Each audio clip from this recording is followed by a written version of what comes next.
Let's be honest, the Avs are a team built to win first off of offense, second off of goaltending, and third off of actual defensive play. Despite that, over the last 10 games through these injuries, it's the defense that had been carrying them in low-scoring affairs with significant help from the goaltending. When the defense goes south in that situation, well, you end up with a game like this. Avs lose to the Vancouver Canucks 6-3.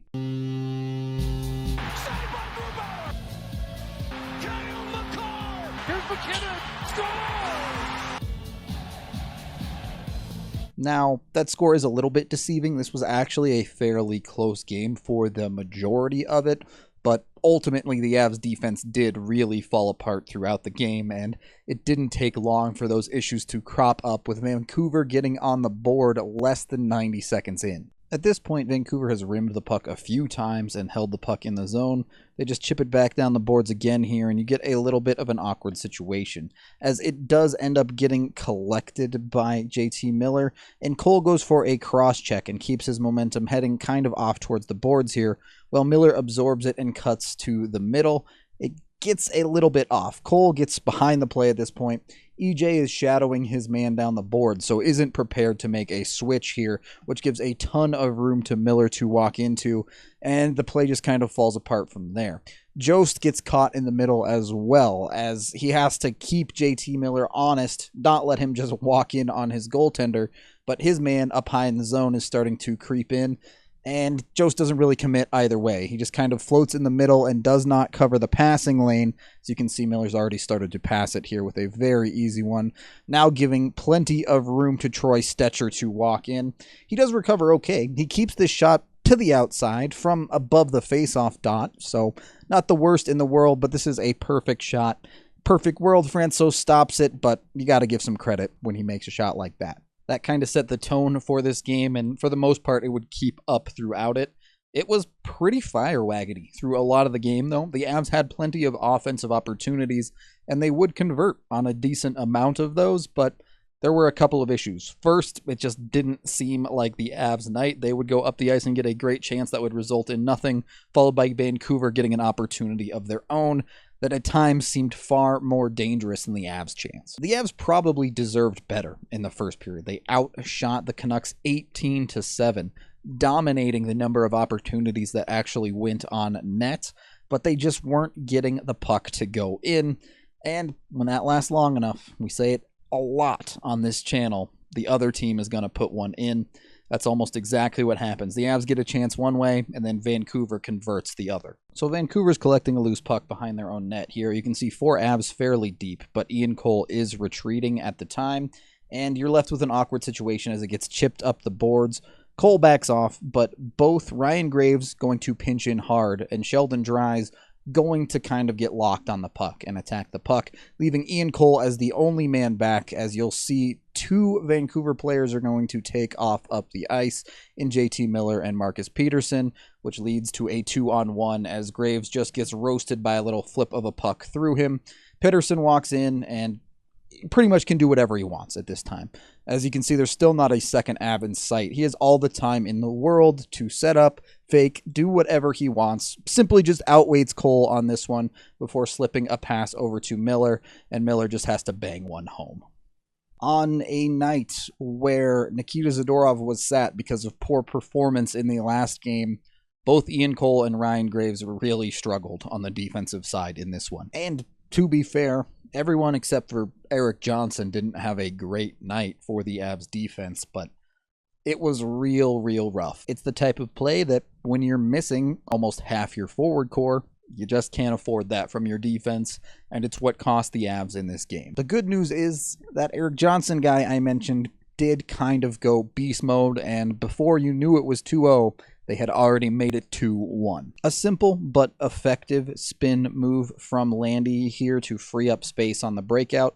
This allows him to hit McKinnon in stride up the ice, and in case anyone forgot, Nathan McKinnon is extremely fast. You'll see he gets Vancouver puck watching, particularly the man down the middle, backs up far too deep, giving plenty of room for EJ to walk in as the third man. MacKinnon pulls up as he loves to do, finds EJ walking in. Look at that. They're all the way back at the top of the crease. EJ gets to walk in all the way inside the face-off dot before ripping a wrister, and it slips through the 5-hole. Credit where credit is due, Erik Johnson has been extremely effective for the Avs since Cale Makar has gone out of the lineup.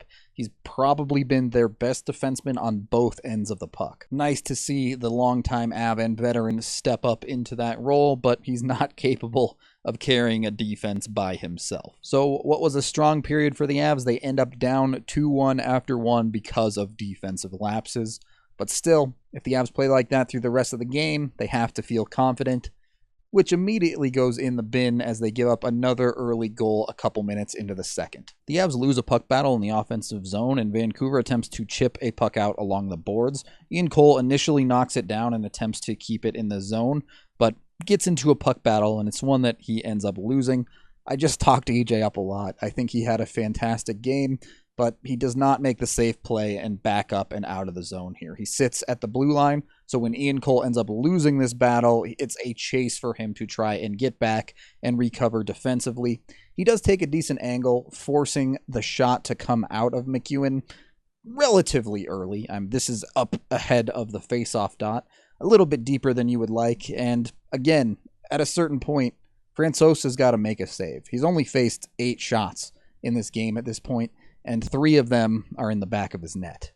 That's the type of play that just makes it hard to win games. You got to have faith in your goalie. You got to have faith in your defense to bail the team out at times, and they just weren't getting it done in this game. But what the Avs did seem to have in the bag was the counterpunch, as once again they go down by 2, and a little over a minute later, they put the score back to a 1 differential. In a total reversal of the Avs' first goal, this time it's EJ breaking the puck out. He gets it to the neutral zone, does run into a little bit of a trap here, but as you saw, just flips the puck up and deep into the offensive zone, gets the backspin nicely so it checks up, and just in case you forgot, Nathan MacKinnon, still extremely fast, going to win the race to the puck around the inside, just slaps at this puck to knock it into loose air, and there sitting is Gabe Landeskog to collect it up the boards. He slams on the brakes, creates some space for himself, and basically just walks in, man modes it up right through to not quite the hash marks, but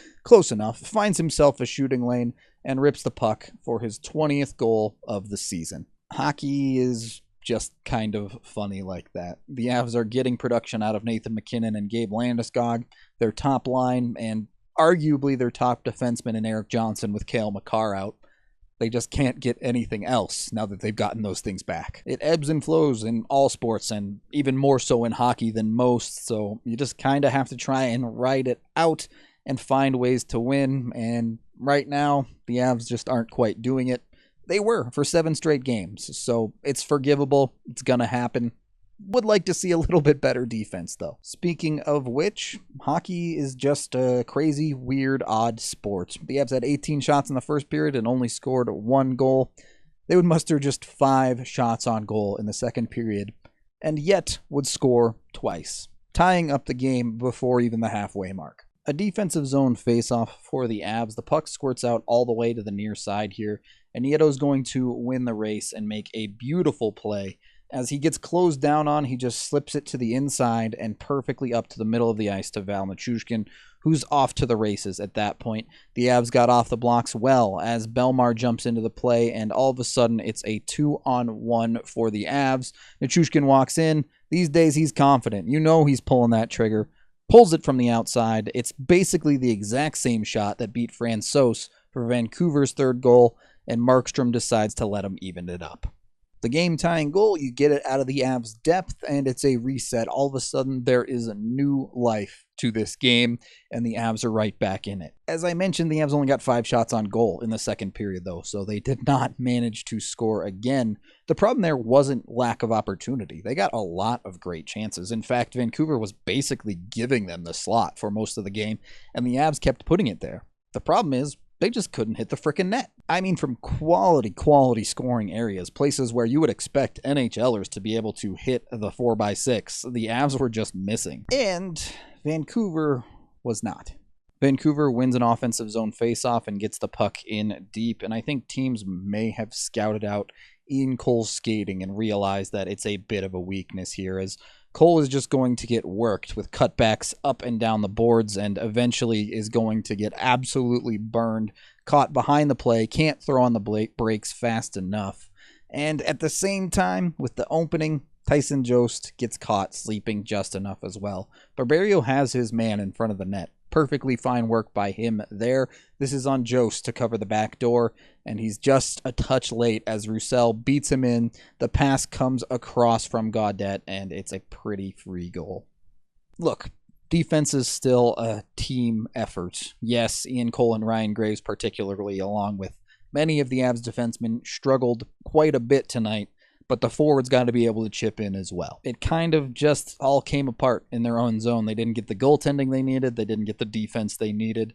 And the offense mounted a valiant effort, but couldn't score themselves out of these issues. The third period was more of the same. The Avs missing the net far, far too often. They did at least hit a post, so that's a little bit closer, I guess. Insert a clip from the majority of the videos of this season of me saying the power play was not good enough. The PK was solid. Once again, the Avs had opportunities with the power play to tie it up and didn't. Man, I'm getting really tired of saying that. And just in case there was any hope of a miracle with the goalie pulled, Vancouver wouldn't even let it get to that. I just have no idea what happened here. Sam tries to chase down a puck, but can't get to it on the far side. It gets rimmed back in down deep. Donskoy, I mean, maybe he gets held up a little bit by the stick here, but just looks completely out of gas and isn't able to get to this puck as it just trickles by him. Barberio had already tried to leave the building, turning away from the puck to head up the boards, as Roussel just slips on by him to collect it. And at the same time, Matt Nieto, where you going, bud? There's nothing over here. There's a guy running right towards the front of your net. Donskoy stumbling now. Oh no, here it comes. Just thrown right out in front to a man with no abs within 10 feet of him, and Zach McEwen gets to throw in a goal. Tack on an empty netter just to make sure that it's 6-3 and Vancouver takes this one. I mean, this just feels like the end of the gas tank for a team that has been decimated by injury.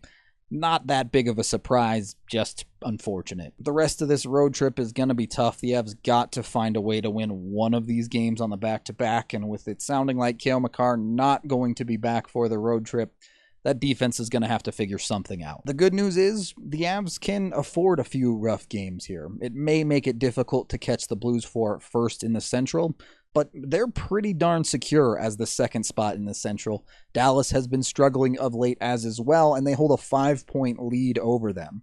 So even if it takes a little bit of time for the Avs to get back to healthy and get back on track in that regard, they can afford it. This is a little bit of paying the piper. They had their 7-game win streak even with all of the injuries, which is still ridiculous, and they had overtime losses on either end of that, so that was 9 straight games with points.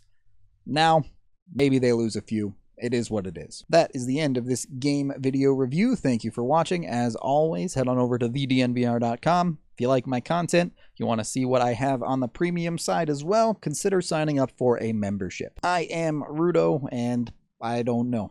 The defense just needs to be better. Sit someone, don't sit someone. None of that really matters. It's obvious that it's not good enough. Avalanche time, come on, grab your friends. We're going to the playoffs again with Nate the dog and Gabe the big. The fun isn't over yet. It is Avalanche time.